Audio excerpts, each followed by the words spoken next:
Hi everybody, this is my and my group's Digital One Day 5E lesson plan, and this is the entire one rather than the modified version. So first I'm going to go over each of the E's, and then I'm going to discuss which parts were my favorite. So here's our demographics table. That was the best way we were able to copy and paste it into the document. So here's my content standard. Students explain the causes of the American Revolution, understand how political, religious, and economic ideas and interests brought about the revolution, e.g., resistance to imperial policy, the Stamp Act, etc. So here's our learning objective. Scholars will be able to understand political, religious, and economic interests that motivated the American Revolution through mind map, blog journal, or Google search with at least 5 entries. Our level of blooms was remember, understand. Obviously, it was team teaching. Here's our evidence of mastery. And then let's get into the actual lesson. So if we were to do this like in a real classroom, it would be a 2-day lesson, and it was supposed to be 85 minutes, so about 40 minutes per day. The engagement part, we created a video and we told a story about a couple of friends, and it was supposed to represent the colonists and King George. Excuse me.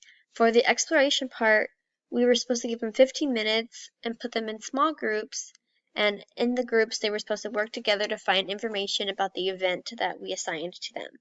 So we did this in the actual lesson that we created, and we had to do this in a little short amount of time because we were only given 30 minutes, but this was, I thought, a pretty fun activity, especially if we were able to do it the whole time.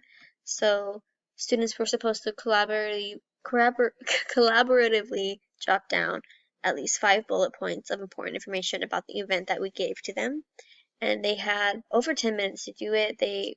When it was up to us to walk around and give any help if they needed it. The explanation part was basically the core of our lesson, and it was 30 minutes. It was the longest part. So it was the part where me and Catalina and Giselle, we all were teaching about the American Revolution, or the causes of the American Revolution. So we start off telling them what the lesson is going to be about, and then we also start off with like a refresher about the American Revolution in case anybody knows anything about it, and we allowed some time for them to discuss if they knew it, or if they didn't have a clue, what did they think it was about. So we talked about the basic facts of the American Revolution, such as who was in it, where was it, what was it, and why. And so the why was the political reasons, the religious reasons, and the economic reasons. So we went into detail about this, and at the end of our discussion of the topic, we would ask them to put themselves in their shoes. Like, how would you feel if your needs were not being met, but you were still having to pay all this money? What if your school made you pay thousands of dollars to be a student and ignored you if you had concerns about the school? And here are some possible student answers, and we applied that for each of the sections. It's like for this example, imagine you had a friend who lost $50 in their lunch money. How would you feel if they tried to make you pay back for the money they lost?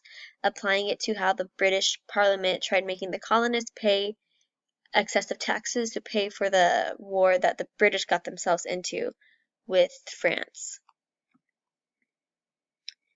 And then the elaboration part was it was an activity that we put them, they stayed in the groups and they were supposed to discuss a question, and then we were supposed to come back to the class and discuss it together. So we also had to rush through this as well during the presentation, so we only gave them a few minutes to do this. But for this part, it was supposed to be a lot longer and a lot more of a classroom activity, because we were supposed to spend more time discussing everything as a class. So And then also we added a brain break because it was a lot of talking and participating and sitting and stuff. So we wanted to give everybody a brain break and do some stretches. And then the evaluation was when we assigned um, the assessment, so the 3 products. Show what you've learned. You'll be able to choose between Google Search, Mind Map, Blog Journal with at least 5 entries. So we give the prompts here, and we explained what to do in each case. And to close it, we told everybody some of the the key points of the conflict. And so we discussed how a conflict occurs in this disagreement. In this war, the American colonists were fed up with the mistreatment from the British, and that led to the revolution. And we also wanted to end saying that, the colonists fought for their rights, and you can too. And if you ever find yourself being mistreated, stand up for yourself. And that's how we wrapped up the lesson. So you can see it's a bit more in depth, obviously, than it was in the 30-minute lesson. So let me go back up to talk about my favorite parts. So my first favorite part was the exploration. I thought that my group and I had a really great idea with having them get into groups and work together to find information on laptops about the lesson that we were going to discuss. So it was a bit more hands-on than just us teaching. They got to find information on their own, and they also had to work as a group to choose the 5 bullet points they wanted to write down. And I like this part, and I think it would have been really cool if we were able to do the whole lesson and actually spend 15 minutes doing this, but we weren't, and that's okay. The second favorite part of mine from this lesson is down here. And it's elaboration. It was another group activity where students got to participate in their groups and then participate with the class. And I like activities where students are participating more, but with time, we cut a lot of this out so we could do the explanation part and actually teach the lesson. So this was another one of my favorite parts. And I also enjoyed that we added a brain break because all the work they did, students get tired. We also anticipated on students having ADHD, and we also anticipated on a student being in a wheelchair. So we had everybody do arm stretches, so if students were in a wheelchair, they could still participate. But yeah, a lot of kids, even if they don't have ADHD, they have trouble with staying still for too long. So I really enjoyed having a little brain break. I always loved those growing up. So something I do want to add, just reflecting on the peer feedback that we received, everybody was very helpful in their comments, and one of the big things we got was it was not as student-centered as it should have been.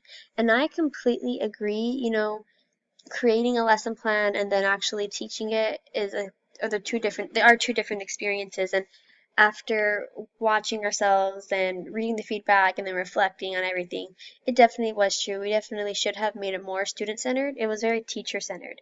But, with critique, with time, and with practice, we'll get better, and I'm sure that we will improve. And then some of the other feedback we got was a lot of students appreciating that there was a lot of student group work, even though maybe it wasn't student centered, there was a lot of collaboration. A lot of students appreciated how we had instructions up on the board as well as on the Google Slides that we presented.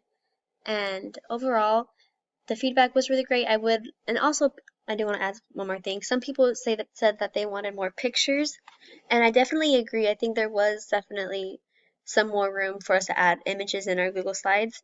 But with all the feedback that we got, I think that it's definitely a chance for improvement and to reflect on the things that we could have improved on and to reflect on the things that we did well. So overall, it was a really great experience, and yeah, so thank you.